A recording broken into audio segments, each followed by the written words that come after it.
Okay, so here we have chapter 17, the reproductive systems.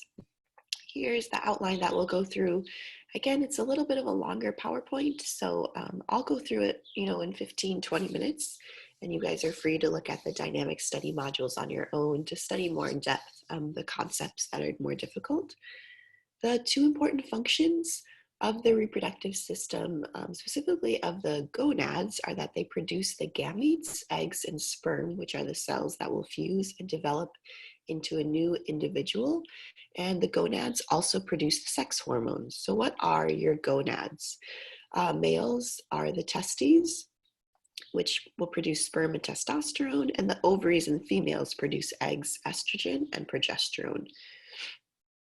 Males and females make an equal genetic contribution by donating one copy of each chromosome to their offspring.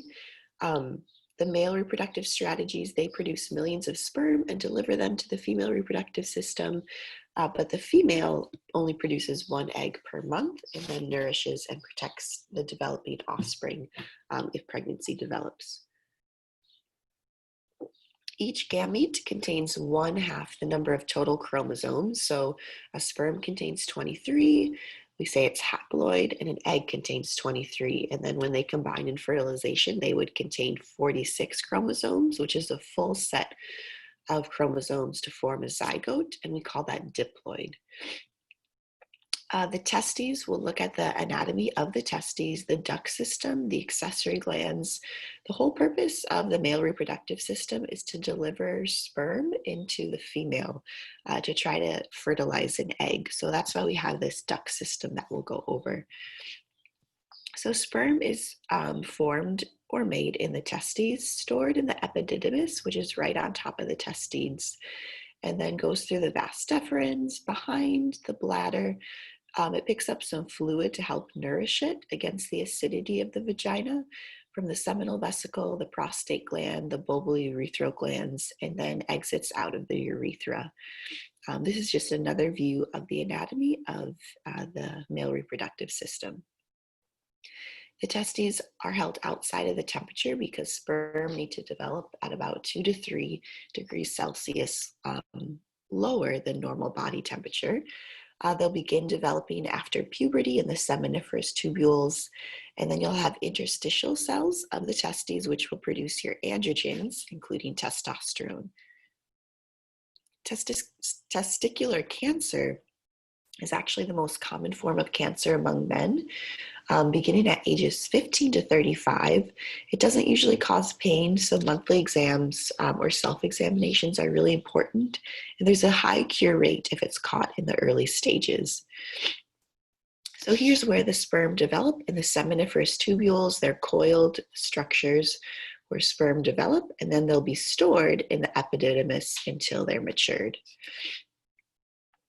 The epididymis receives the sperm. It's the site of the maturation and storage of sperm. The vas deferens, that is the duct or tube that conducts the sperm from the epididymis to the urethra. And then the urethra conducts both urine from the urinary bladder and sperm from the vas deferens. So males have one opening in their body where urine exits and also where their sperm exits. We'll see how that's different from females. Semen is the fluid containing sperm and secretions of all the accessory glands, and those secretions are important to help against the acidity of the vagina of the sperm. These accessory glands, the prostate gland surrounds the upper portion of the urethra, and two conditions of your prostate gland: it can enlarge in age. It could restrict the flow of urine, and also prostate cancer can be detected through a rectal exam or a blood test that measures the levels of PSA, prostate-specific antigen. Then your seminal vesicles, they're located on the backside of the bladder. They're paired glands. They secrete nourishment for the sperm, and they thicken the semen and then assist in the movement of sperm. Then the third and final gland are the paired bulbourethral glands, and they just release more fluid to rinse acidic urine from the urethra to clean everything out. The penis then delivers the sperm to the female reproductive tract. There's the glans, which is the tip, It's covered by the foreskin unless it's removed via circumcision, and it contains 3 columns of spongy erectile tissue that fill with blood during an erection. Erectile dysfunction or impotence is the inability to achieve or maintain an erection, common with elderly men. Causes of issues can range from psychological problems to even damaged nerves or blood vessels. So there's medications that prolong the effects of nitric oxide. And if you remember, nitric oxide widens or dilates your blood vessels, and you can see some medications listed there. Sperm development, we'll go over this quickly. It's spermatogenesis is just the development of sperm within the seminiferous tubules. It reduces the number of chromosomes to 1 member of each pair, and it changes the shape of the sperm so they can deliver the chromosomes. We're going to go over this a little quickly. Spermatoza exhibits the necessary structures for reaching the egg and fertilizing it. There's a head, a midpiece, and a tail to it. Hopefully they'll show us a picture here, down here, of the spermatoza. The tail is what helps it move. It's a flagellum, so the flagella on the spermatoza helps it move and swim. This is the whip-like area of the tail, the midpiece, which contains the mitochondria that helps to give energy to the sperm. The acrosome is a sac that covers the head of the sperm, and it contains enzymes that assist in breaking through the egg to fertilize it. And the head of the sperm will contain all of the father's chromosomes and his genetic information. So testosterone is the big hormone in the male reproductive system. It's important to develop sperm and also to develop male secondary sex characteristics. So it's regulated by a negative feedback loop from the endocrine system. Your hypothalamus will secrete gonadotropin releasing hormone at puberty, and this will stimulate the anterior pituitary to secrete luteinizing hormone, which will then will stimulate the production of testosterone. Rising testosterone levels, when there's enough testosterone in the body, will then go back up to the brain and say, hey, you don't have to produce any more GnRH. We have enough, which will then decrease LH and decrease testosterone secretion. Sperm production is also produced or controlled by a follicle stimulating hormone. And that makes cells that will become sperm more sensitive to testosterone. So this will also stimulate sperm production. High sperm numbers then prompt your seminiferous tubules to produce inhibin, which inhibits the production of GnRH and FSH. So we just have another negative feedback loop here. Great, you can look at this on the male reproductive system, the video. And here's just the negative feedback loops with FSH and GnRH producing sperm, and how when you have enough high levels of sperm, they'll go up with the red arrows and tell your brain, okay, you can stop producing these hormones because there's enough sperm being produced. Then the structures of your female reproductive system, they are listed there. The big one is the ovaries that will produce the egg. The ovaries will release an egg every month into the uterine tube or the oviduct. And within the oviduct is usually the site of fertilization, so where sperm would travel to fertilize an egg, and then it takes another couple days for the egg to implant into the wall of the uterus. If that happens and you have a positive pregnancy, then the uterus increases inside. You have a lot more hormones being pumped into the body to help maintain the size of the uterus. And then during birth, the fertilized egg, the baby at this point, would eventually come out the vagina or the birth canal through the cervix. So your ovaries are the gonads in the female. They will produce eggs through oogenesis and also estrogen and progesterone. The oviducts transport the egg from the ovaries to the uterus. And again, the oviducts is the most common site of fertilization. The uterus is a hollow muscular organ. It's made of smooth muscle and endometrium, which is the site of implantation of the embryo. If the embryo implants outside of the uterus, we call that an ectopic pregnancy, which would result in a natural abortion. So you've probably heard of ectopic pregnancy before. And if there's no embryo, so no fertilization, then every month the woman would have her monthly menstruation, her menstrual flow or her period. The cervix is the narrow neck of the uterus that extends into the vagina. The vagina receives the penis during intercourse and also serves as the birth canal during delivery. Then externally, there's a lot of structures that to help to protect because the vagina isn't very long. There's a lot of structures to help protect bacteria from getting into the vagina, including the labia majora, minora, the clitoris. That's all known as the vulva. And then in mammary glands, they're present in both male and females, but only in females can they produce milk. And this will occur and be influenced by hormones if there is a baby growing, and directly at birth, they'll begin to produce milk. So you can look at this video on the female reproductive system. And these are the mammary glands. You'll notice there's a lot of fat within the mammary glands, and they're located really close to your lymph nodes in your armpits.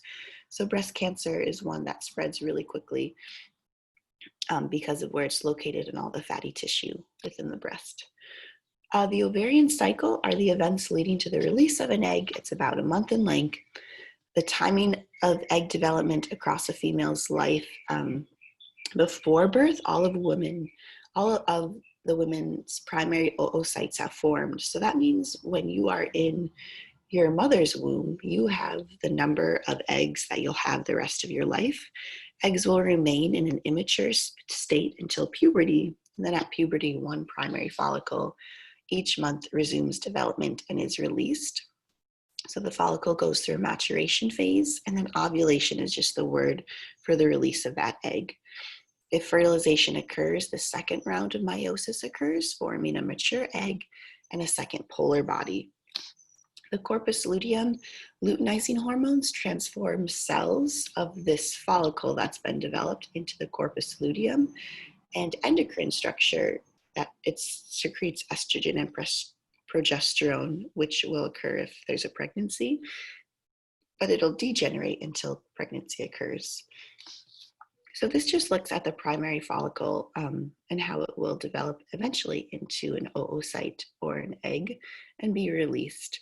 But again, before you were born, females, you had the kind of set number of primary oocytes in your ovaries, whereas males create sperm on a daily basis. So this goes through the monthly cycle of an egg being released. That's the ovarian cycle. The uterus is ready to receive and nurture the embryo, and that's called the uterine or menstrual cycle. If fertilization does occur, HCG is produced by the embryo, and that maintains the corpus luteum to prevent it from shedding. And if fertilization does not occur, then uterine provisions are discarded as menstrual full. The anterior pituitary gland secretes FSH, which stimulates the follicle, the egg development, and LH, which will trigger ovulation, which is the release of that egg. So people trying to get pregnant will actually measure their levels of luteinizing hormone because right when they see an upswing in luteinizing hormone release, that's the best time to get pregnant because their egg has been released. The ovary secretes estrogen and progesterone. Estrogen helps to develop the endometrium and female reproductive structures, and progesterone maintains the endometrium. So basically, estrogen and progesterone are secreted in great amounts if pregnancy does occur. And here's a looking at the blood levels of the pituitary hormones, the ovarian cycle, the ovarian hormones, and the uterine cycle all combined together. And again, you'll see that LH, the middle of the month is when the egg is released due to that surge in LH. And this is showing the wall of the uterus, how around the middle of the month, day number 14, the wall is at its thickest point to receive a fertilized egg, if that is the case. And then if not, this wall of the endometrium will shed as the menstrual cycle.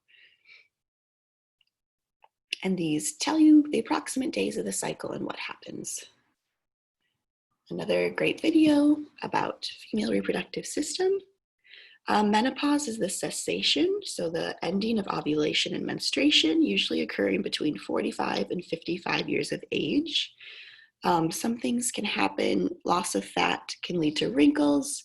You can get hot flashes, vaginal dryness, growth of facial hair, increased risk of heart and blood vessel diseases, osteoporosis, which is your density of your bone tissue decreases.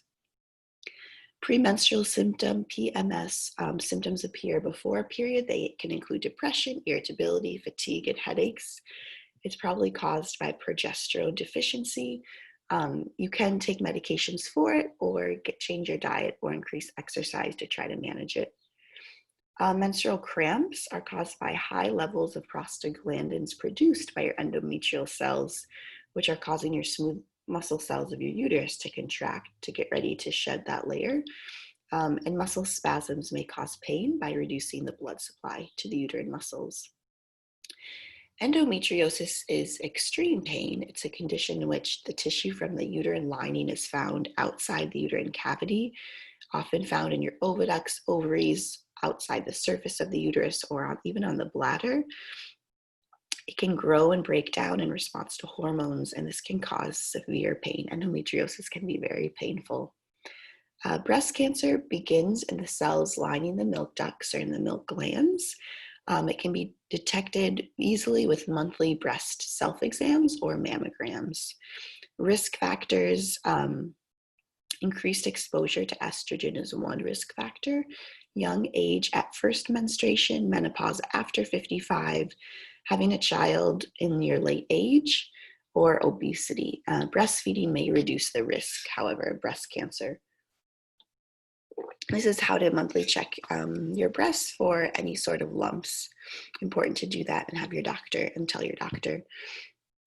Stages of the human sexual response, I'll let you guys read through this. I won't tell you, or I won't probably test you too much about that. Birth control, you should know, prevents pregnancy. In some cases, it can reduce the risk of spreading STDs, but most often not. Abstinence is refraining from sexual contact altogether, and that's just the best thing to do if you don't want to get pregnant and you don't want an STD. Sterilization is cutting and sealing gamete transport tubes to permanently prevent fertilization. This does not offer any protection against STDs. This is a vasectomy where the vas deferens is cut to prevent sperm from leaving the body. It can only be reversible if it's reversible soon after operation. Tubal ligation, the oviducts are cut to prevent the egg and sperm from meeting. This is typically irreversible. You can't go back on that. Hormonal contraception doesn't protect against STDs. There's two basic approaches to it, a combination of estrogen and progesterone or progesterone only. It uses synthetic forms of estrogen and progesterone to suppress the release of FSH and LH. So it kind of tricks your body into thinking, if you think about the negative feedback mechanism, it tricks your body into thinking you have enough estrogen and progesterone in the body. So your brain won't release FSH and LH, so it prevents the maturation of the egg and its release from the ovary. Progesterone-only contraception may prevent ovulation and keep the endometrium unprepared for implantation, again, because it's tricking your body into thinking we don't need it because you're taking it synthetically. This could be injection every 3 months, a mini pill, or rod-shaped implants. Here's a look at some examples of different birth control and what they actually would do or control with ovulation. Intrauterine devices, IUDs, are small devices inserted into the uterus. Again, it would prevent against the union of sperm and egg or implantation, but it does not protect against STDs. Barrier methods, diaphragm, cervical caps, contraceptive sponge, condoms, no protection to good protection. So no protection is the cervical cap to the best protection is the latex condom.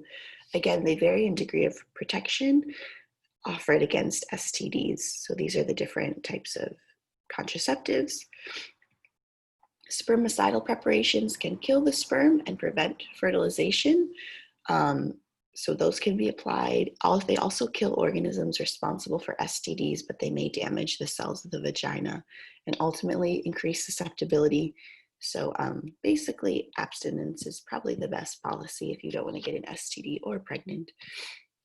Fertility awareness just avoiding intercourse when fertilization is likely to occur. So this is also called natural family planning or the rhythm method. So another form of birth control. It could be challenging to determine the 4 days in each of your cycle where ovulation is at its greatest point and fertilization may occur. But many women can keep track of this by including a calendar, their body temperature, checking their cervical mucus. Emergency contraceptive morning after pills, they're taken within the first few days after unprotected intercourse. So after this section, you should be able to get through these highlighted items. And that's the end of this chapter. Thanks for listening, guys.